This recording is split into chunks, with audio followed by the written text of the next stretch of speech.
नमस्ते प्यारे बच्चों मैं श्रुति स्वागत करती हूँ आपका आज के इस वीडियो में, जिसमें हम पढ़ने जा रहे हैं कक्षा 8 का अध्याय 5। हमने पिछली कक्षा में आंकड़ों का प्रबंधन, संगठन, उनके चित्रालेखों के संगठन के बारे में और वर्गीकृत आंकड़ों के बारे में बात की थी। उसी को रिवाइज करते हुए वर्गीकृत बारंबारता बंटन सारणी ये हमने अपने पिछले वीडियो में बनाई थी, जिसमें हमने बताया था कि बहुत लंबी लिस्टों को शॉर्ट करने के लिए, उनसे जानकारी प्राप्त करने के लिए, बड़े बड़े आंकड़ों की बड़ी बड़ी लिस्टों को छोटा करने के लिए हम आंकड़ों को समूह में बांट देते हैं। जिसमें हमने पढ़ा था कि 50 बच्चों के जो हैं 50 अंक का एक पेपर लिया गया है 60 बच्चों का। तो बच्चों के कैसे हैं प्राप्त अंक? 0 से 10 नंबर हैं 2 बच्चों के, 20 से 30 नंबर हैं 10 बच्चों के, 20 से 30 22 के, 30 से 40 19 के और 40 से 50 7 के। हमने बात की थी कि ये क्या है, ये वर्ग हैं।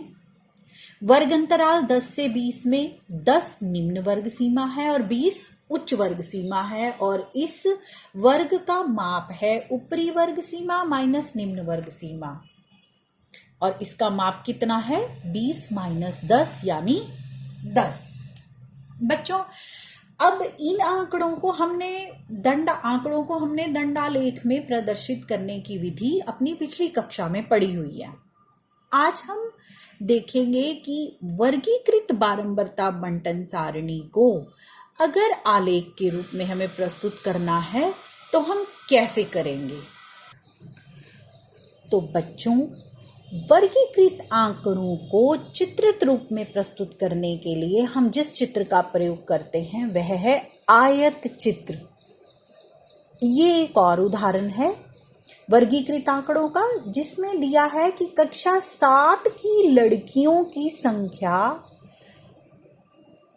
किस प्रकार संख्या कि उनकी ऊंचाई, वो कितनी उनकी ऊंचाई है 125 सेंटीमीटर से 130 के बीच, 130 से 35 के बीच, 135 से 140 के बीच, 140 से 145 के बीच, 145 से 150 के बीच, 150 से 55 और 55 से 60। बच्चों, आपने इसी प्रकार का आलेख पहले भी बनाया हुआ है, लेकिन उस आलेख और इस आलेख में क्या अंतर है? वह दंड आलेख था, जिसमें आप इस प्रकार से दंड बने हुए होते थे। ऐसे मैं रफ बना रही हूँ, इसीलिए सीधा सीधा नहीं बन रहा है। आपने नहीं ऐसे बनाना है, इस प्रकार का आपके रिवीजन के लिए मैं ये बना रही हूँ। इस प्रकार का आलेख आपने बनाया हुआ है। अब इस आलेख और इस आलेख में क्या डिफरेंस है, क्या अंतर है? ये आलेख जो है, इनके बीच में जो है 2 दंडों के बीच में दूरी थी कुछ, और इन दंड के बीच में कोई दूरी नहीं है। यानी अगर वर्गीकृत आंकड़े हैं तो वे दंड आलेख का नया रूप आयत चित्र के रूप में प्रस्तुत किए जाते हैं, जिसमें दंडों के बीच में जो है कोई भी गैप जो है, अंतर जो है वो नहीं होता। इस प्रकार का आलेख क्या कहलाता है? आयत चित्र। ये लीजिए, आपके सामने प्रस्तुत है एक और आयत चित्र का साफ चित्र, जिसमें मैं आपको डिटेल में बताने जा रही हूं कि आयत चित्र क्या है। वर्गीकृत आंकड़ों का आलेखीय निरूपण आयत चित्र है वर्गीकृत आंकड़ों को प्रस्तुत करने का एक तरीका, जिसमें समान चौड़ाई वाले दंड जिनके बीच में कोई रिक्तता नहीं आती, ऐसा आलेख क्या कहलाता है? आयत चित्र। अब इस आयत चित्र में देखिए, ये आयत चित्र क्या प्रदर्शित कर रहा है? इसकी क्षैतिज रेखा के ऊपर आयु दी हुई है वर्षों में, और इसके ऊर्ध्वाधर जो रेखा है, यहाँ है अध्यापकों की संख्या।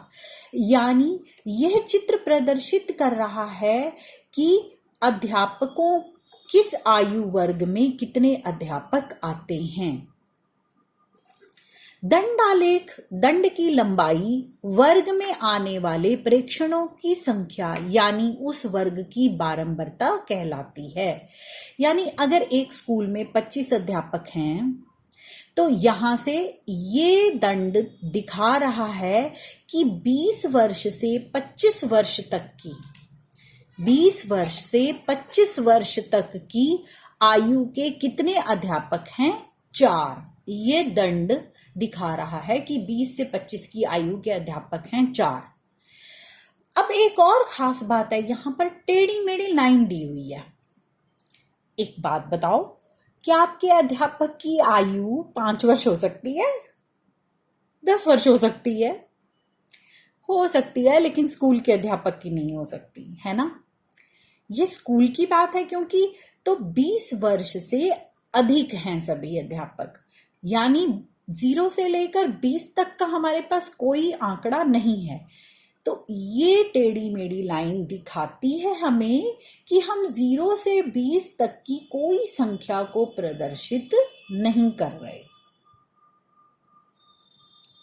क्लियर है ये बात कि ये कट 20 तक का लगाया हमने। अगर हमारे पास लंबे आंकड़े शुरू ही 100 से हों तो हम यहां से लेके 100 लिख देते। ठीक है। अब 25 से 30 में कितने अध्यापक हैं? 5। 30 से 35 में 6। 35 से 40 में 3।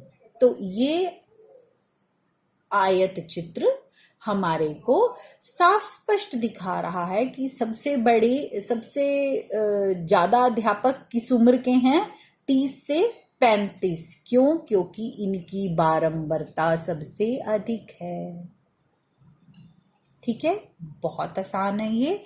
अब हम इसको आपकी बुक का ही पेज नंबर 80 के ऊपर एक प्रयास करो है, उसकी मदद से हम इस आयत चित्रों को कैसे पढ़ते हैं और प्रश्नों के उत्तर निकालते हैं, हम उसको सीखेंगे।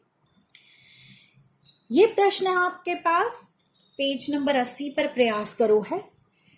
इससे हम प्रैक्टिस करेंगे। जो मैंने आपको अभी पहले भी दिखाया था यही था। इस आयत चित्र द्वारा क्या सूचना दी जा रही है? इस आयत चित्र में कक्षा 7 की लड़कियों की संख्या, लड़कियों की ऊंचाई के बारे में बात की जा रही है ना? तो हम इसे लिखेंगे कैसे? आयत चित्र ऊंचाई दर्शाता है लड़कियों की, कक्षा 7 की लड़कियों की ऊंचाई। तो मैंने प्रश्न 1 का उत्तर दिया, कक्षा 7 की लड़कियों की ऊंचाई के बारे सूचना। हमारा अगला प्रश्न है, किस वर्ग में सब में अधिकतम लड़कियां हैं? किस वर्ग में अधिकतम लड़कियां? बच्चों, मेरे को दिख रहा है कि यहां पर 7 लड़कियां हैं। किस वर्ग में? 140 से 145 के बीच में। 140 से 45 के बीच में सबसे ज्यादा लड़कियां हैं। तो मैं इसका उत्तर दे दूंगी। बच्चों, इस प्रश्न का उत्तर मैंने इसके सामने ही लिख दिया है कि किस वर्ग में अधिकतम लड़कियां हैं? 140 से 145 में। कितनी लड़कियों की लंबाई 145 या 145 से अधिक है? बच्चों, 145 से अधिक, 145 से अधिक कितनों की है? 4 ये हैं, 2 ये हैं और 1 ये है। 4 और 2 6, 6 और 1 7, यानी 7 लड़कियों की लंबाई 145 या उससे अधिक है। यदि हम लड़कियों को निम्न श्रेणियों में विभाजित करें तो प्रत्येक कितनी लड़कियां होंगी? 150 सेंटीमीटर या उससे अधिक समूह ए, 140 या उससे अधिक परंतु 150 से कम समूह बी और 140 से समूह सी। तो हम इसमें बांटने की कोशिश करते हैं। देखो, पहला समूह समूह ए है 150 सेंटीमीटर या उससे अधिक, तो ये 150 ही है। 150 या उससे अधिक, तो वो ये समूह आएगा 150 या उससे अधिक। इस समूह में कितनी लड़कियां हैं? 2 और 1 3। 140 से अधिक लेकिन 150 से कम, यानी ये वाला समूह 140 से अधिक और 150 से कम, तो 140 से अधिक और 50 से कम, 7 और 4 11। तो समूह बी में हमारे पास कितनी लड़कियां हैं? 11। अगला समूह है हमारे पास 140 से कम, बाकी सभी जो हैं वो क्या है? 140 से कम, और 140 से कम कितनी है? 3 और 2 5 और 1 6। तो बच्चों, इस प्रकार हम आज जो है आयत चित्र को पढ़ने के बारे में, पढ़ने का तरीका हम सीख रहे हैं। बच्चों, प्रश्नावली 5.1 के पहले सवाल से हम ये सीखने की कोशिश करेंगे। हमने देखा, हमने दंडालेख के बारे में भी पढ़ा है, हमने आयत चित्र के बारे में भी। हमें किस स्थिति में कौन सा उचित आलेख है, ये नॉलेज भी हमें होनी चाहिए। तो इसके लिए हमारा पहला, हम कुछ स्थितियों के बारे में विचार करते हैं। पहली स्थिति है कि एक डाकिये के थैले में विभिन्न क्षेत्रों के पत्रों की संख्या है। तो अब इसके लिए कौन सा आलेख होगा? दंडालेख या आयत चित्र? देखो, थैले बिल्कुल अलग अलग हैं, तो थैले अलग हैं, तो थैला 1, थैला 2, थैला 3। अब अलग अलग थैलों का, एक थैले का दूसरे थैले से कोई संबंध नहीं है। इसका मतलब इसके लिए कौन सा बनेगा? दंडालेख। प्रश्न है कि इसमें किसमें आयत चित्र का प्रयोग करेंगे? इसमें आयत चित्र का प्रयोग नहीं करेंगे हम। दूसरा है, किसी खेलकूद प्रतियोगिता में प्रत्याशियों की ऊंचाई। बिल्कुल, प्रत्याशियों की ऊंचाई है अगर, तो वो ऊंचाई हम ऐसे ही डिस्ट्रीब्यूशन करेंगे जैसे हमने अपने पिछले उदाहरण में किया था, सेंटीमीटर्स में। तो यानी इसके लिए कौन सा चित्र प्रयोग होगा? आयत चित्र। 5 कंपनियों द्वारा निर्मित कैसेटों की संख्या। 5 कंपनियां अलग अलग कंपनियां हैं, एक का दूसरे के साथ कोई संबंध नहीं है, तो इसमें नहीं होगा आयत चित्र। और अगला, किसी स्टेशन पर सुबह 7 बजे से शाम 7 बजे तक, यानी टाइम का डिस्ट्रीब्यूशन, समय का इसमें वर्गीकरण है। तो आप बताओ कौन सा आलेख प्रयोग होगा? बिल्कुल सही, इसमें हम आयत चित्र का प्रयोग करेंगे। मैं उम्मीद करती हूँ आपको आयत चित्र को पढ़ना और उसे बनाना, उसकी स्थितियों को समझना समझ में आ गया होगा। अगर आपको मेरा वीडियो पसंद आया तो लाइक, शेयर और सब्सक्राइब जरूर कीजिए।